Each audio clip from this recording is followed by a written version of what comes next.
The first challenge you'll face is getting brand approvals. I'll explain how to get them step by step, legally and with confidence. To request brand approvals, you must have a professional Amazon seller account and a reseller certificate or sales tax ID. Amazon only accepts invoices from authorized suppliers. Do not use invoices from retail stores, they'll be rejected. Purchase at least 10 units of the product you want to sell. Your invoice must include your business name and product details. Go to Amazon Seller Central and click on Request Approval. Upload your invoice and required documents. Amazon usually responds within 24 to 48 hours.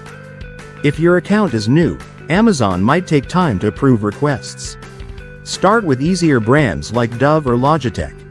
Use AI tools like ChatGPT to generate distributor lists, write professional emails, and learn brand-specific strategies. Brand approvals aren't hard, they need the right strategy and patience. Tools like ChatGPT make the process easier. If you found this video helpful, don't forget to like, share, and subscribe. Comment below which brand you're trying to get.